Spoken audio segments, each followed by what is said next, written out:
Hello mga Kat10 followers and lovers, Catherine Bernardo naging emosyonal sa kanyang interview. Abay Tisoy, may paghima sa likod. Once again, kanina po, i-denounce ko na po sa inyo to dahil meron pong isang fire-rate man or women na nagpapakalat or nagbibenta po ng isang ng movie po ng Hello Love Again, no? Na pinagbabayad niya through GCash tapos sinisend niya sa Telegram. Ang pangalan niya is Mary Ann Lopez Banting. Kalat nakalat po yan sa Facebook. If ever po na mapadaan sa inyo yan, sabay-sabay natin i-report yung profile niya. Sabi po na, ito, isa naman po sa mga nag-comment, sabi niya, Miss Nars, may nabasa po akong comment sa ibang vlog. Sa una lang daw po malakas ang HLA.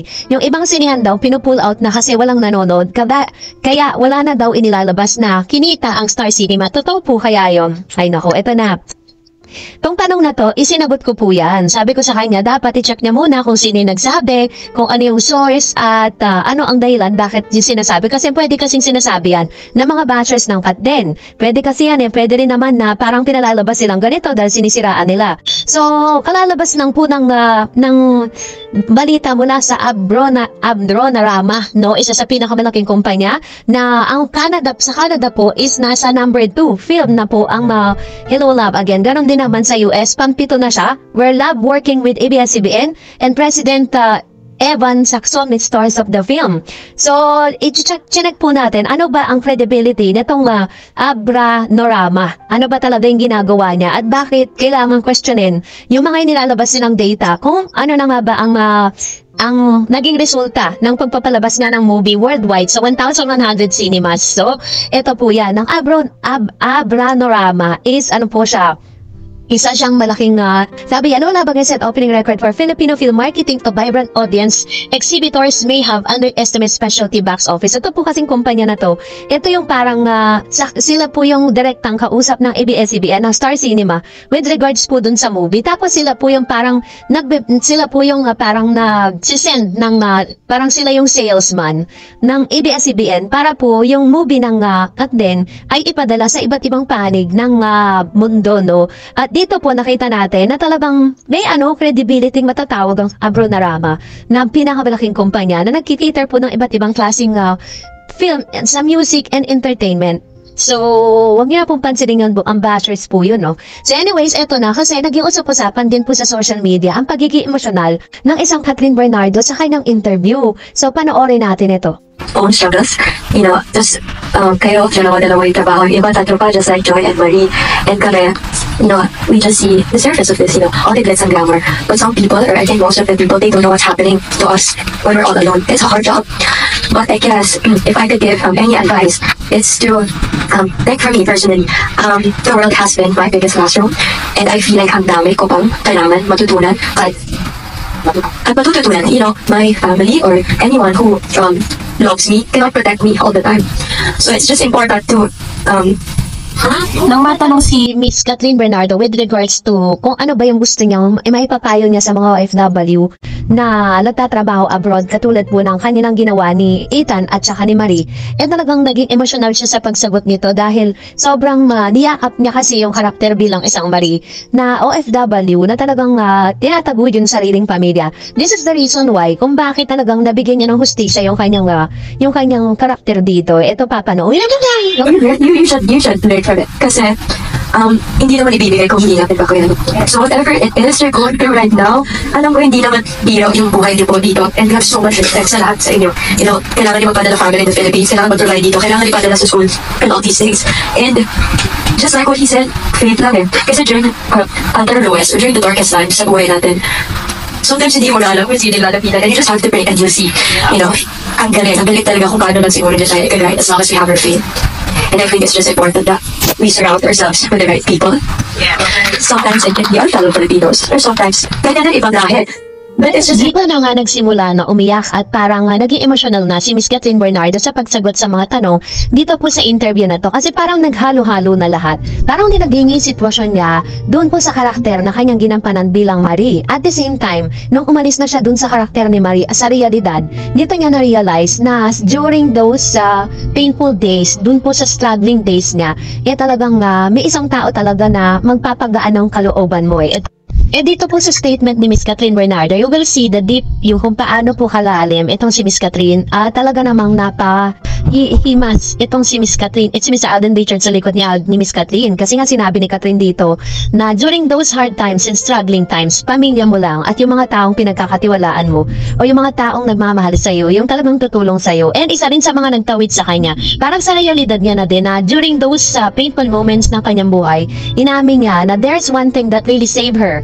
Doon po sa mga pagkakataon na to, kung napanood niya na pong Hello Love Again, ito yung pinaka-painful na statement ni Miss Catherine na sinasabi niya na ilang mga train na daw ang dumaan at parang iisip na niya lang na tumalon para mananggal na yung sakit na nararamdaman niya. And that's really realistic po sa buhay ngayon kasi diba there are times na napapabalita na si Miss Catherine Bernardo ay walang ibang ginawa kundi umiyak at magkulong dun sa kanyang kwarto. Buti na lang talaga dumating na po si Alden Richards sa kanyang buhay. And I know that this is really the best time and God's perfect time na ibigay kay Catherine yung pinaka-best man para sa kanyang buhay. At ang prayer nating lahat, sana si Alden Richards na yon, diba? Parang iniyak na lahat ni Miss Catherine Bernardo, no? And for that, narito naman ang inyong mga reaction and komento patungkol sa ating latest updates. Sabi po ni Miss PKU, shame on him. Itong lalaking walang ka-balls-balls. Kahit obvious na mukhang user na ang dating niya, sarili niya pa rin ang iniisip niya. Kung totoo mang iyang plan niya, I doubt kung love pa rin yan. Kita naman kasi ang pagka-insecure ni Summer kay Alden, with or without Catherine sa buhay ni Alden, continue pa rin ang career ni Alden. But without Catherine, the end in career is Summer loser. Which is true. Tama po itong sinabi niya ha. Alden Richards can stand alone, no? Kahit wala po si Catherine sa tabi ni Alden, is tagumpay siya. Ganon din naman si Catherine. Napatunayan na ng maraming beses yan na may mga project si Catherine na siya lang mag-isa, walang leading man at walang Daniel Padilla sa tabi niya pero successful. Sabi ni Doriosa Silvano, talagang walang respeto. Daniel, may Alden na sikat, huwag ka nang pasaway. Bakit sikat ang suyuin mo si Andrea Asanain? Lumagay ka sa lugar, Daniel, dahil ako 100% hindi ka nadilingon ni Kat. Kahit pa wala si Alden, hindi ka nababalikan ni Kat. Mas gustuin na lang ni Kat na maging matandang dalaga kaysa bumalik sa iyo, Daniel. Tama, ano sabi ni Miss Elena, Miss Dars, kasi akala ni Daniel na mahal pa siya ni Catherine kasi ilang beses siya binigyan ng chances pero hindi niya iniingatan kasi nasa loob niya na patay sa kanya. Sorry Summer, ang company tumahimik na kayo. Summer and company talaga. Yan sabi ni Ma'am si Maria Gina Alipio, Bea and John Lloyd reveal the best of friends sila from day one. True. And sabi ni Ma'am Chinaken Versosa, say natin, pag nagkataon kung balikan ni Catherine si Daniel, sira ang buhay niya, sira ang career niya ng matagal na panahon. Pinakamaganda yan, tapusin nyo na ang issue sa Katniel, wala naman na tayo mapapala dyan. At kung balikan ni Catherine si Daniel, wala na tayong pakialam doon. Buhay naman ni Catherine ang masisira at hindi buhay natin. Dapat patayin nila na yung issue na yan tungkol sa Katniel at wala na rin tayong magagawa dahil buhay nila yan. Kung balikan ni Catherine si Daniel sa movie man o teleserye, hindi na rin ako susuporta sa Katniel. Another panluloko again. Tama na yung 10 taon na nagguyo tayo ng Katniel at Daniel, ayaw ko nang magpauto. So, ganon din po ako. I mind you. Kapag po nangyari yan, ay nako, sigurado talaga maraming tatalikod talaga dito kay Catherine. Kasi, di ba parang very firm ang decision niya day 1 pa lang na not turning back. Pero sa akin pong mga observation, parang wala na rin talagang balak si Miss Catherine. Talagang sobrang nadala na siya. Buti kung ginawa po sa kanya ng once, di ba?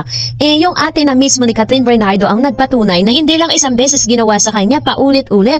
At sabi nga ni Seren, may makinubang tao na isinuka mo na tas kakain mo pa ulit, di ba? Yun yung doon yun yung usapin doon Kaya sabi ni Fortunato Binoza, I don't think so na mababalik pa si Kat sa kanya. Once a cheater, always a cheater. Di malayong gagawin ulit sa kanya ni Boy Angas. Kaya Kat, kahit suyuin ka, wag ka nang bumalik sa kanya. Sabi ni Nelly, mas malakas ang karisma nila ni Kat din. Kasi pati ako naging fan na dati, hindi ko pinapansin ang Katniel.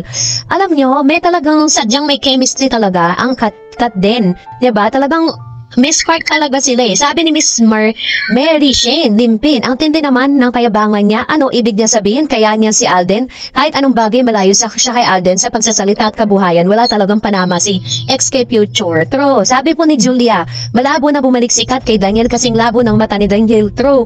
Biruin po na niya si Alden, wala nang ginawa kundi diba, magtrabaho. Samantalang di natin nakikita si Alden na lumalabas, nagpa-party. Talagang ang mindsetting niya, magwo-work siya, magne-negosyo siya for the future. Sabi ni Miss Mr. Christian. Wala nang balikan na mangyayari kasi tapos na ang Katniel. Siguro pwede for the promo of their project kung magkakameron man. At saka naka-move on na si Kat. Ibig sabihin, kapag naka-move on ka na, hindi mo na babalikan yung past relationship mo. Wala nang bitterness na nararamdaman. Kita nyo naman ngayon kung gaano ka-blooming at kasaya si Catherine. Hindi magtatago ang kaligayahang nararamdaman niya ngayon dahil kay Alden. So kahit ipagpilitan ng iba na magkakabalikan sila, hindi na pwede. Kaya mga Katniel fans, mag-move on na rin kayo para makamove on na rin ang iniidolo nyo si Summer. True.